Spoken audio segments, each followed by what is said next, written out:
Afternoon, folksy folks. Welcome to our coverage for House of the Dragon Season 3. We are going to be covering it as it comes out. I'm interested to see how they pull back from this from Season 2. Like, I will admit that there were some things in Season 2 that's like budget reasons, but there were other choices that I'm like, ooh, these were just bad writing choices. Yeah, I mean, a lot Yeah, of season two is actually pretty good. Like the beginning, like the first four episodes were actually pretty good, as I recall. But I would the agree. last episode had its issues in terms of basic continuity and stuff. So They also kind of forgot to put a lot of conflict into the latter half of the season, especially yeah, into episode 5 and 6. Not even like battle conflict, but just even interpersonal conflicts. yeah, and oh, I forgot about Allison turning good at at the end, turning good, quote unquote, at the end, Hmm. deciding, oh, I'm going to join the blacks after all. That kind of, I don't know. I very much disagree. I honestly think after looking at Alicent as a character from the original Fire and Blood, I'm like, oh wow, they really ruined her character because she's actually a competent version of Cersei in a lot of ways. Yeah, and I mean, if she just like, are all the good people going to be greens and all the bad people going? No, all the good people are going to be blacks and all the bad people are going to be greens. Because even though, even though I supposedly sympathize with the blacks, it's not very interesting uh, if they're all one or all the other. I would concur. I think one of the main, like I've even taken a relook at Fire and Blood, and Aegon's actually not that bad. Like according to Septon Eustace, like he's not terribly. He's kind of he's not very smart, but he is at least proactive once he takes the throne, and he takes the throne more to protect his family than anything else. Um, and there's a whole lot of different things that you can draw from, and apparently they went with the most boring version, which is just he's a bit of a lecher. Yeah, yeah. Mind you, he did end up being one of the more interesting characters in the show. Yeah, but they just kind of want to forget that he raped a girl. Yeah, well, that's a whole season ago. We can't expect to remember that. Yeah. Same with Rhaenys bursting out of the dragon pit because Sarah Hess is a mixed bag of intelligence. Yep, she did also write. She also wrote episode two. So Which is episode why I two, say, season which is why two. I say, yeah, which is why I say she is a mixed bag of intelligence. Where sometimes she will have very good ideas and will write very well. Other times she writes crap. Yeah, it is kind of hard to tell what's going on in there. Yeah, where I think that she was also responsible for episode 5 of season 1, which was pretty bad. I don't remember it very well. Episode five. That's the wedding episode. That's the wedding episode where Oh, Crystal okay. beats the Yes. man to death. Yes. Okay. I do remember it. I just don't remember which episode it was. But yes, yes, yes, yes, yes. That it wasn't so much. It wasn't so much that Cole. That it wasn't so much that Cole beats this. Didn't he attack the prince too? Didn't he attack Prince Leonor too? Didn't he? Didn't he? Didn't he hit Prince Leonor or something? Or am I making that up? Sorry, could you repeat the question? You cut out for a sec. Didn't he hit Prince Leonor too? Or Yes, did I he make did. that up? Yeah, yeah. In the heat of things, yeah. Okay. Yeah, because um and they're like, well, hey, would you like to carry on with the wedding? Sorry, guy, but hey, we can't. The show must go on. All right, we're just gonna carry on with. It's just part of the activity. It's one of the part of the festivities. Hey. So yeah, that was the yes, that was not good. Yeah. Well, let's see. So I'll have to do this on YouTube and make sure that we're not taken down or anything. Yeah. All right, all right, so we'll just do this very slowly. You now have the power no man has ever wielded.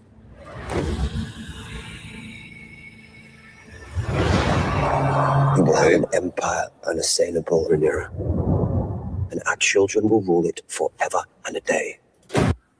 Mm-hmm. Okay. Okay, seems pretty straightforward.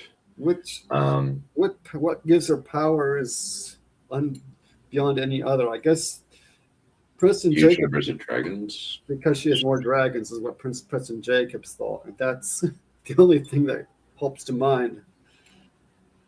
Yeah. Unless Alice Rivers is going to join their side. Sorry, what? Unless Alice Rivers is going to join their side. Yeah. Maybe it's that she has the mandate of the gods and prophecy or whatever. Yeah. That could be it, but yeah. What remains is for you to decide what you want from this war.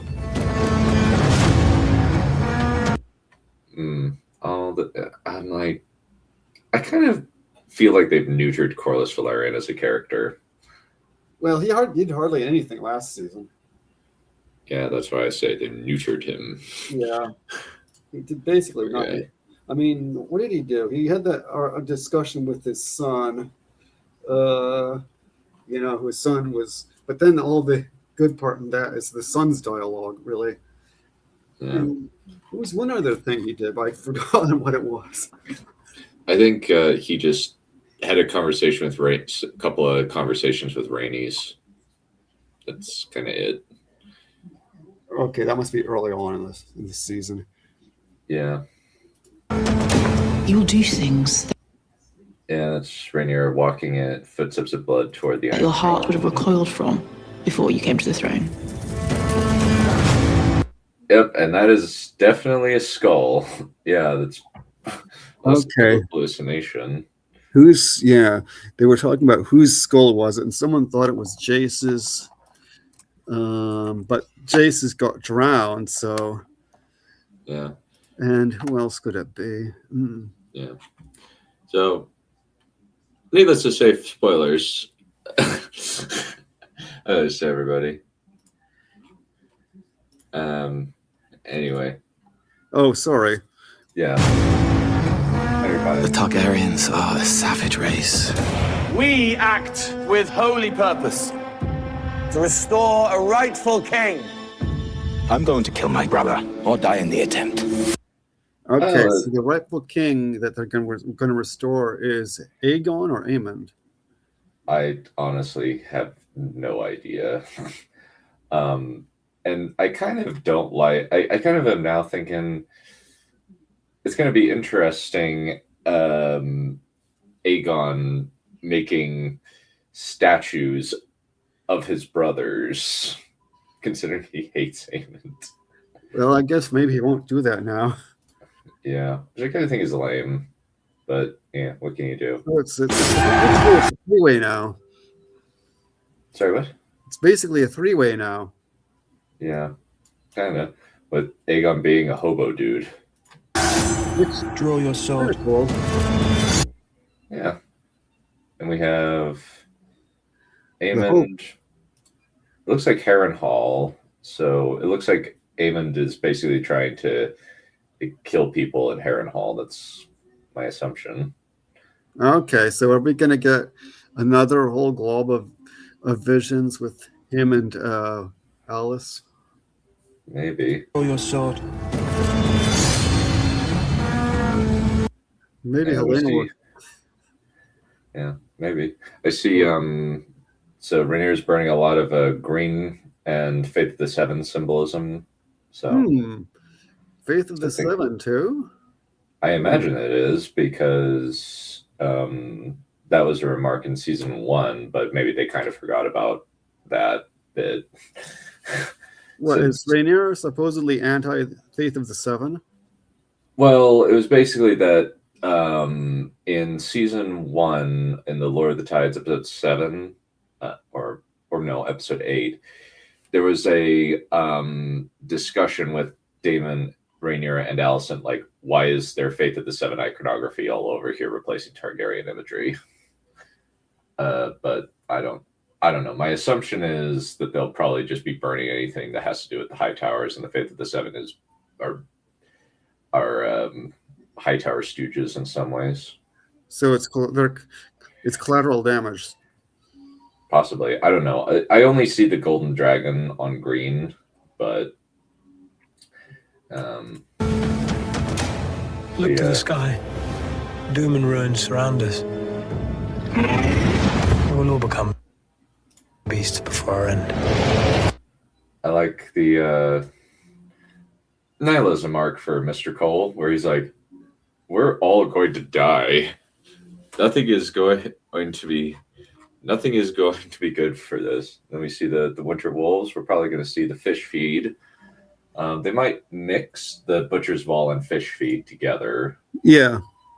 Which, Yeah. To be honest, I get these battles all confused anyway. well, the war itself is very sloppy. Yeah.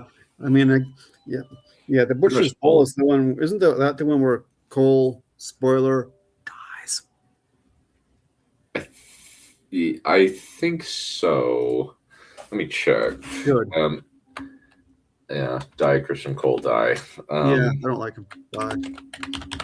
Yeah, fish feed. Let me see. Fish feed. The Battle by the Lakeshore, or the fish feed. Okay, the one with the Lannisters, I believe. Okay, yeah, that's the. Yeah, the fish feed was okay. So, Butcher's Ball is Christian Cole's death. Okay, good.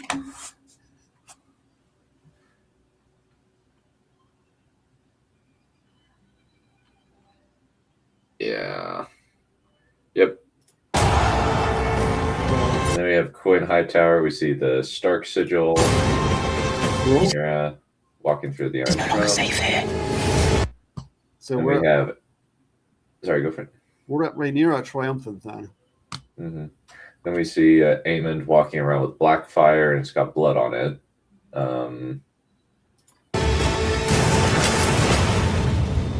And we have Aemond destroying Harrenhal Oh, with Vagar. okay. I thought it was already kind of destroyed as it was.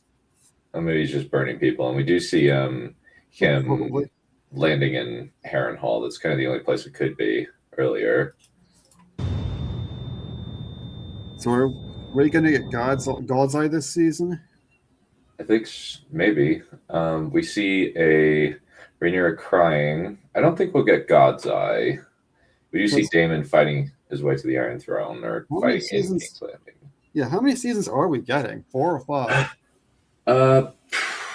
I think last I checked it was 5. Last I checked it was 4 or 5. I can't remember.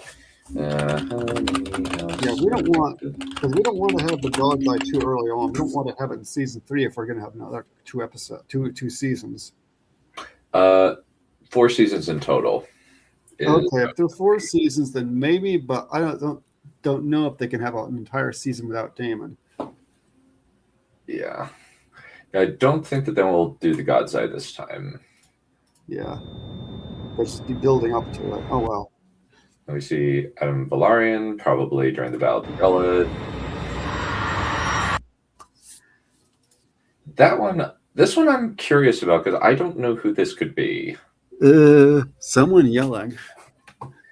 It looks like it's a Targaryen woman giving birth. I don't think that it is Helena.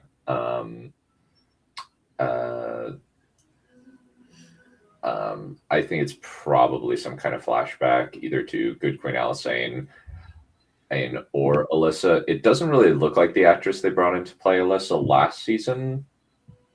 I don't know. Yeah. We see Ormond Hightower screaming. Then we see Vega. Okay. There will be no doubt who the gods have chosen to rule. Rhaenyra holding the crown. Okay, so pretty straightforward-esque. Yeah. Hence music plays. Yeah, so a lot of it's just kind of a series of images. And then we have the first thing, the official teaser. I hate that they just call them teasers. Where were you? Being incompetent, having her character assassinated, that's what. Pretty having, she was being a traitor. Yes. Alicent came to Dragonstone. She will open the gates of the Red Keep and surrender to me. I hate that is the case. They didn't. Yeah. That's not good. Yeah, not good. I mean, well, for the blacks, but no. Yeah. It's interesting. We probably should do a. I'd be interested to take a look at some of the Critical Maester stuff because he actually thinks that the greens are better than the blacks, which is interesting because he just sees Rhaenyra as kind of incompetent. Well, Rhaenyra. Well, there's a couple of problems with the blacks in terms of their actual behavior. One is blood and cheese. You're killing children. That's pretty bad. The other is Rhaenyra going bonkers and having her own people killed. Yeah, it kind of is interesting. It's kind of one of the ticks in the column where when the bastards or the dragon seeds betray them, she immediately goes to them being bastards as the reason why, which is one of the Preston Jacobs ticks in the column that her children are not bastards, unless Rhaenyra is a giant hypocrite, which could be the case. Yeah, I guess that's an argument for the strong boys not being strong boys. Mm-hmm. But I mean, it is interesting thematically if Jace is a bastard because he is a good kid and would have been probably a pretty good king.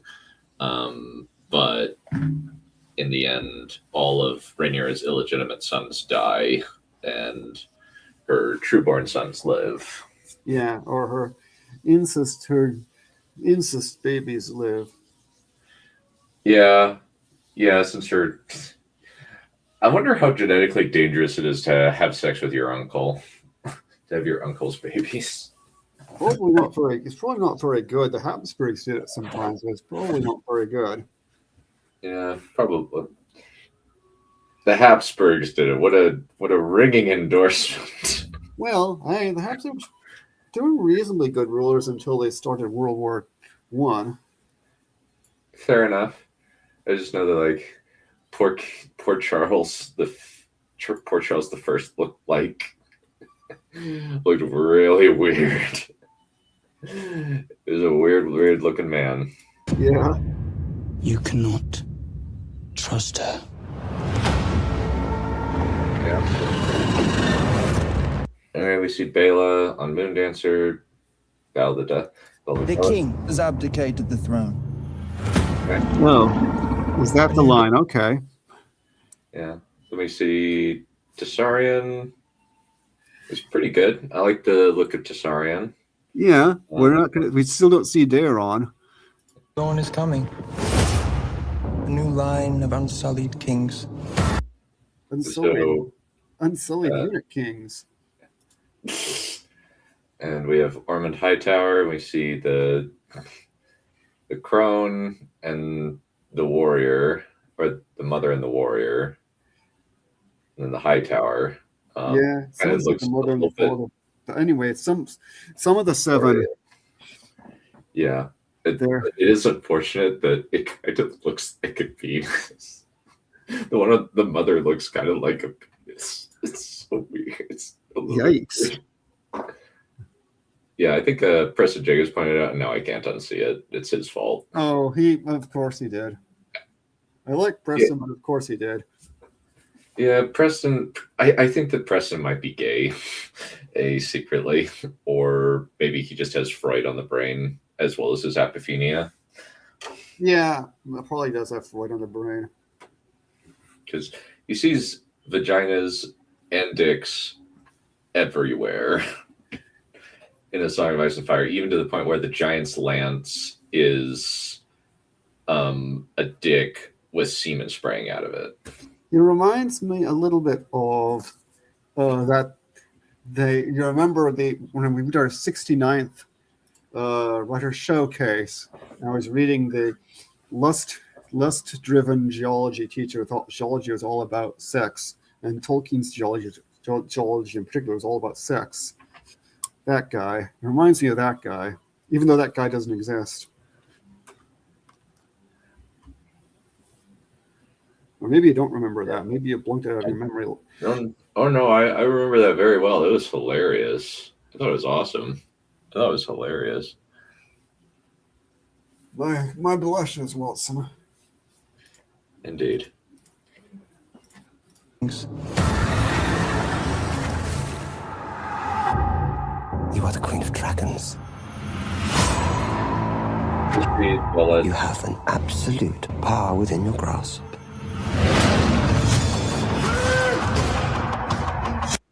And we see Aegon fighting people, even though he had his leg broken, couldn't really walk. We see a bunch of Hightower guys defending the Iron Throne.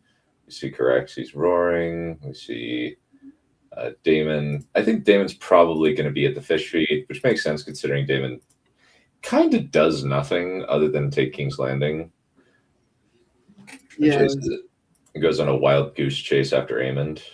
there's a bit of a shortage of things for the main characters to do for much of the story in the books. They have to make up stuff.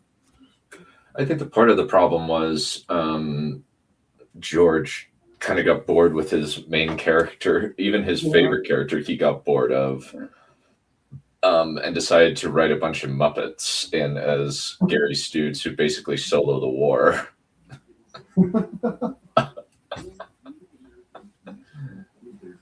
Hey, I mean, the Muppets probably do have more personality.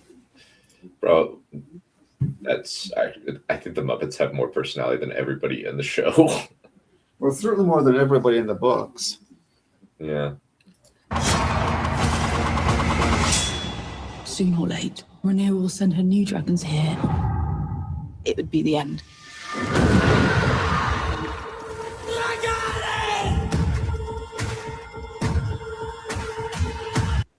It's kind of a series. Like we see Rhaenyra beating on a thing. Maybe they're shutting her up because she's gone mad. She's clearly stupid or crazy.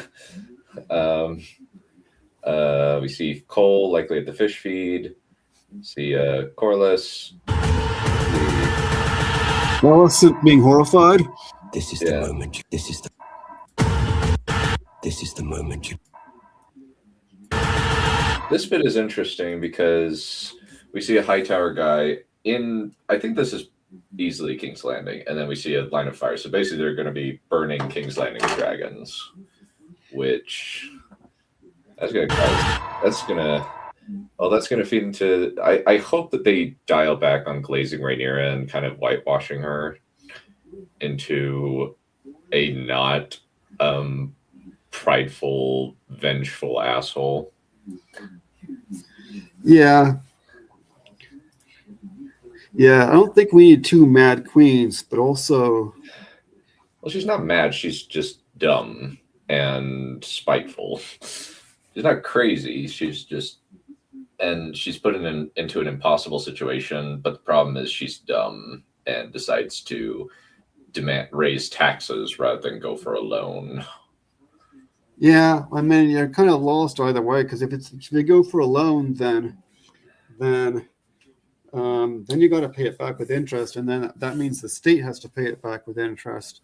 So the money goes in. So then you're going to cause more problems down the line.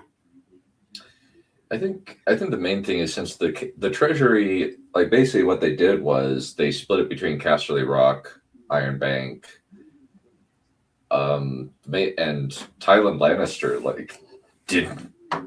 despite being tortured, did not reveal where it was, which is kind of impressive. Yeah. Tywin Lannister, the unsung hero of the Dance of Dragons. Especially with the Greens, since I think that he later becomes a good friend to Aegon III, funnily enough. Yeah.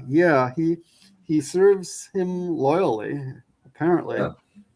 Yeah, which is kind of amusing in all respects. I do think the fact that Aegon is now a eunuch makes the Baratheon marriage kind of a sham that he goes to later in the books. Yeah, if they're gonna do that. I don't know. They're probably just going to ignore it. They've kind of ignored a lot of interesting things from the books, and it seems as though they kind of want to humiliate Aegon, weirdly enough. It just feels like it's weirdly personal. Like they want to humiliate Aegon, they want to humiliate Daemon, and they want to puff up Rhaenyra and Mysaria, even though Mysaria is terribly written. Yeah, it's very frustrating. Her accent got better. Oh, it did. It's just that her writing went down the toilet, and everybody around, and she is a vacuous black hole of bad writing. What's up? How's it going, Cynthia? Good to see you. Oh, do people exist? Hello there. What, Yuri? Well, at least Balerion didn't write nipples like fingers. In his What? notes. What are you talking about? Yuri had a description of an attractive monkey, and one of the things that he described was nipples like fingers. Oh, I totally forgot about that. Where does Yuri even come into this? Maybe he was just thinking about the geology thing. Oh, okay. This is the moment you become queen. Yeah, we see Rhaenyra crying, probably over Jace dying. Yeah. Next month we're getting it. Yeah, so next month. Yep.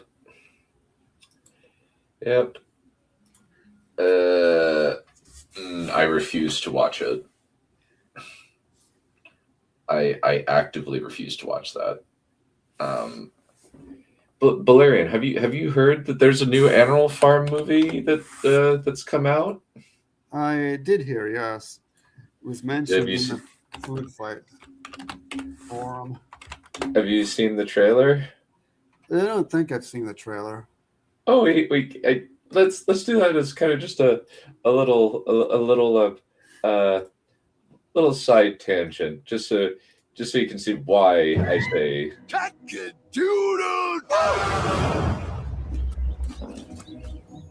Hi, Lucky. What's up? Oh, they're cute. Vacation. I do hope it's somewhere good. What does that say? Laughter House. That sounds awesome. I love. And that's Napoleon, by the way. Oh, okay. It's a slaughterhouse. Look at all this deliciousness. They want this. Do you want to be food or do you want freedom? Then let's fight for it.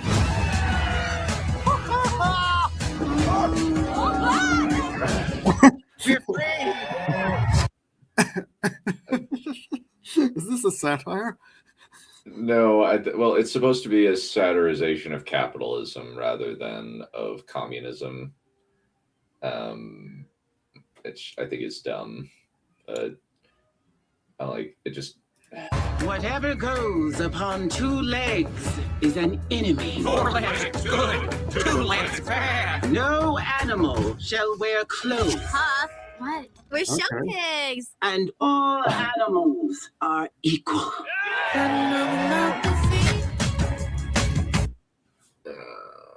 why are they doing the Portugal song? It's so frustrating. Animals running a farm? I had to see it for myself. Thank you. What happened to 2 legs is an enemy? Oh, so cute. Activate cute eyes. I'd rather gouge them out. What the? I want that farm. We should move into the farmhouse, so the humans know we're in charge. You are about to become my new best friends. Pigs and humans working together. I like the optics. Oh, we love the optics. What are optics? I think it's a kind of seafood. I think that the immediate bad decision was having Seth Rogen playing Napoleon. Yeah, maybe. You're wearing clothes. Would you look at that? I am. Everything's different, but we're still friends. All animals are equal, but some are more equal than others.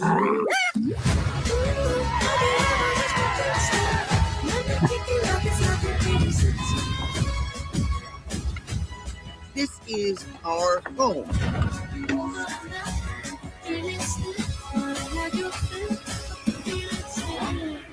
The music doesn't come taking it too seriously. Yeah, this is really stupid. I really think that this is dumb. I like a lot of people are saying, yes, yeah, it's like it's got like a 23% of 23% on Rotten Tomatoes, which is kind of impressive. It's very rare to get that bad of a score. And it looks like it might be amusing. I think that it's kind of it looks more like it's a sophomoric terrible comedy. Well, also that. Well, sophomoric anyway.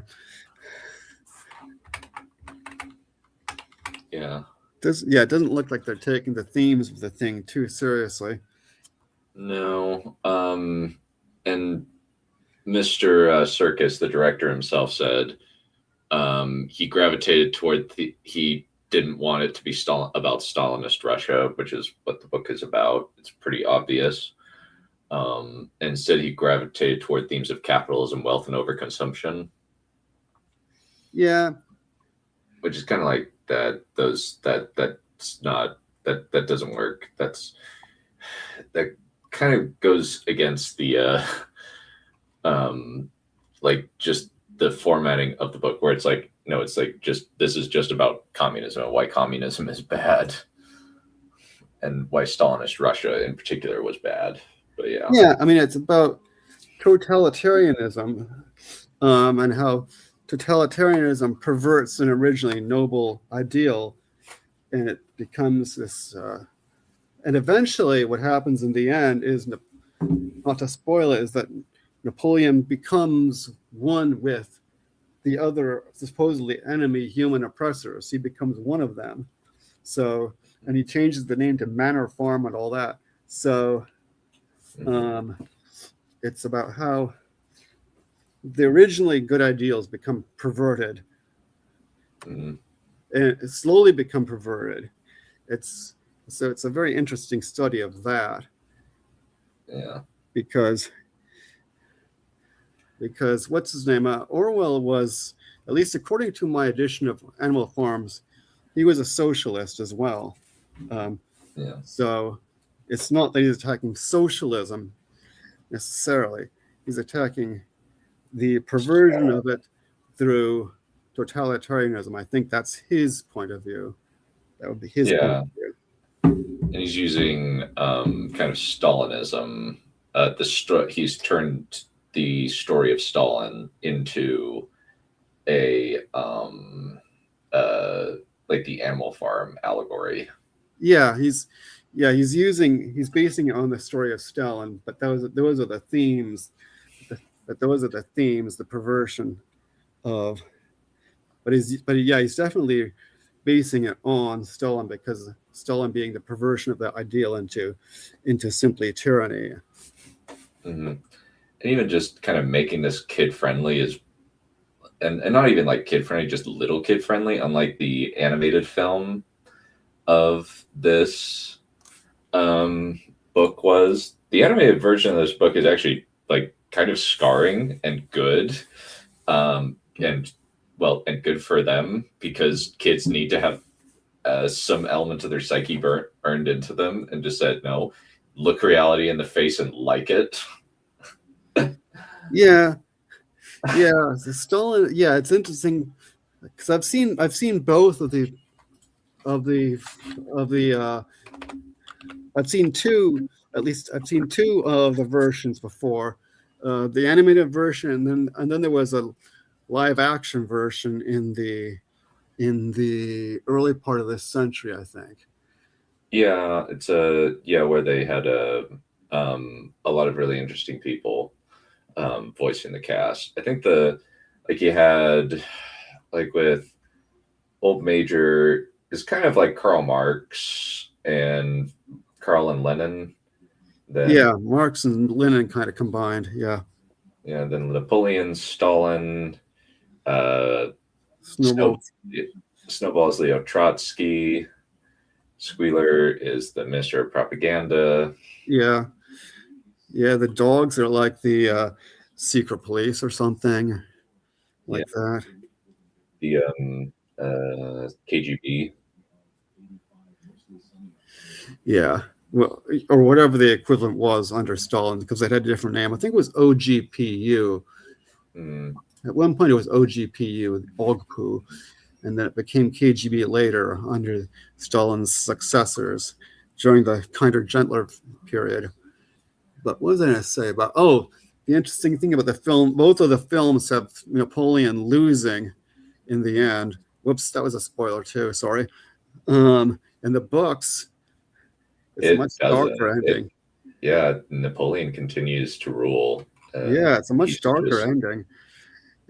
Which is interesting. I guess they figured film couldn't end on such a depressing light. Yeah, I think that I at least prefer the. Let's have no one do that again. Animal Farm, a cautionary tale. Oh no. It clearly doesn't get since the book's horrifying. It's like shocking. Yeah, like Pilkington is Mr. Frederick. He's like I guess Mr. Frederick's a version of Adolf Hitler, I think. Yeah, one of them might have been like Hitler. Another one might have been. There's also like the Western powers invaded the Soviet Union during or at least they sent forces in during the Civil War. Yeah. 1918 to 21 or whenever it was. Yeah. 1920, whenever it was, they sent some people in, so that might be what that attack on the early attack on the farm is, and then the later one, I think is meant to be like World War II, the later attack. Yeah, since I know that there's, let me see. So, Frederick attacks the farm using blasted power to shred the mill. Straight there.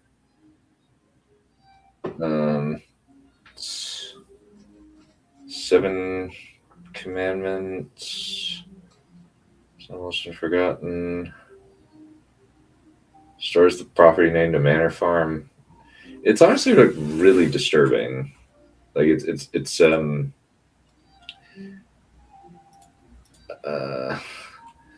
just honestly like sad. Yeah.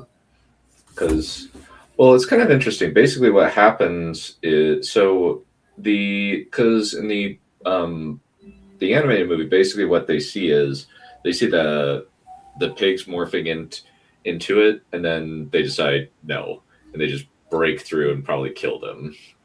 However, in the film, until in 1999, what happens is they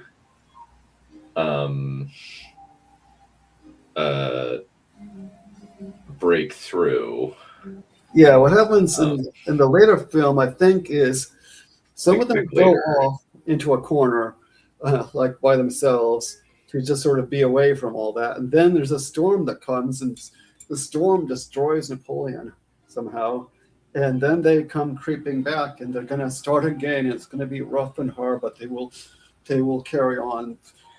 They will build up from the beginning and have a new beginning and a new hope or something. Mm-hmm. Something along those lines, if I'm remembering it correctly. Yeah. I've never seen it. I'm just looking at Wikipedia for like the summary. It just says that the animals return and investigate the remains, having long collapsed following the end of Napoleon's reign of terror. Yeah. Napoleon and Squealer are dead. Yeah, Napoleon and Squealer are dead, having perished from their own dictation. The best thing in the latter film is there's this extravaganza in praise of Napoleon. Napoleon is standing up there and he's all dressed up in human clothes, and there's a goose is singing a song like "Praise to Napoleon, our great leader," or something like that. There's also he has propaganda wheels, right? Like Yeah. where he's like having like animals hung, like you see, like even though it should be kind of comical to see chickens hung, it's like, ooh. Yeah, not really. It's actually like kind of disturbing thing. But yeah, I was not pleased. There's your bonus trailer reaction. No, I will not see it. I actively refuse to see it. John De La Rose and his paid shill BS is not going to make me watch this. Honestly, like John De La Rose is a freaking idiot. But yeah, I am not watching. I'm not watching that movie ever. I'm never going to watch it. That is on a blacklist. Like, let's see, forever. Is this it? Did I just find it? Let me see if I found it. I might have found it. Let's see. Oh, please show it. If you just want to share a link, totally go for it as well. Yeah, have a second. Sounds good. Yeah. Me and the other boys were having a chat about the Dornish in Fire and Blood, and we're like, what was George thinking? Is he trying to make Aegon look good?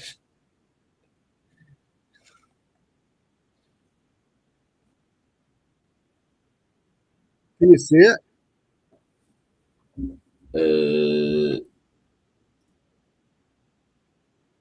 Like, where'd you put it? Let me try again. Have a second.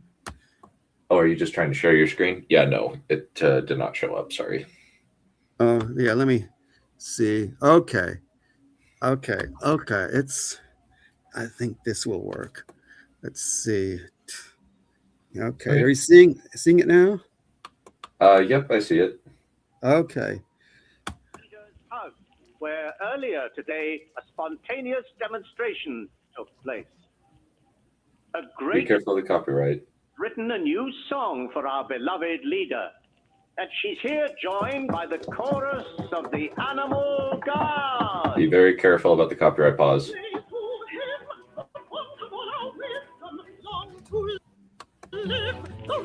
Yeah, be very careful since I don't want to get go down.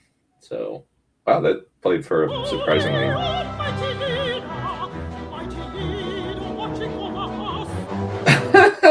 Holy almighty leader. I like this. Isn't it inspiring? Yeah, it's very inspiring. I'm gonna side now. Yeah.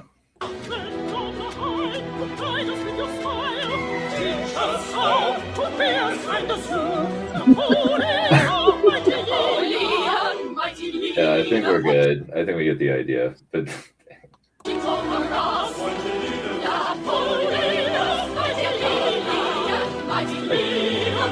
Valerian 5-second roll. Yeah.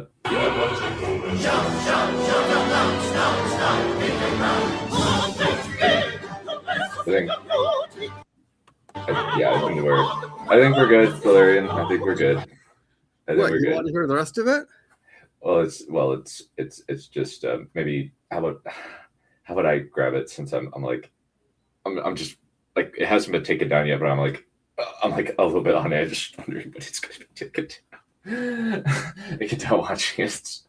It is very clever, and it's definitely like I like the operatic nature of it, but I'm like, what is it? When is some asshole gonna take us down? It's Napoleon, mighty leader. Indeed. Always watching over us. Napoleon, mighty leader. Always watching over us. Indeed. Alrighty. Oh, well, that was I hope everyone's inspired now. Yeah. Well, it looks like you got a twofer where we got to watch Animal Farm on top, or did Animal Farm. It's like, I don't want to watch that. Maybe in the far future, I may watch it as a joke, but I imagine that I will probably rage out at it and just say this is sophomoric and awful. Yeah. Yeah. Well, I'm in no hurry anyway. Yeah. Alrighty. Well, we will see you guys. Went for. Sorry. Oh, I think I did. Why was the pop song playing? Yeah, I don't know why. That's really dumb. Yeah. Like Rebel just for kicks. Went for Butcher. What Animal Farm went for? Yeah, I would agree. Yeah, that was in the Patrick Stewart movie. Yeah, with Patrick Stewart as Napoleon, I believe. Let me check. What, the live action one? Yeah. Yeah, Okay, the live action one. Yeah, it wouldn't have been the other one because the other one came out in the 50s. So Patrick Stewart wasn't, I don't know what Patrick Stewart was doing in the 50s, but not much. He was done, he says. She says,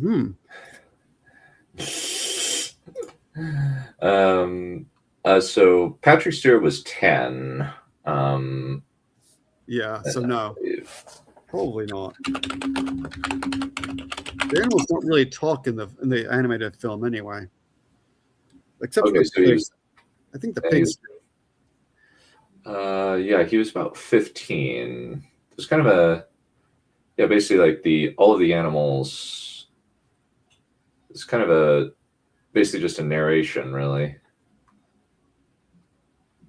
But I watched it when I was like 14, and it was like, oh my gosh! I think the main death that really hit me hard was Boxer. Yeah, that's the one that hits you in the books too. Yeah, the book. I mean, yeah. Yeah, especially like just how they did it, where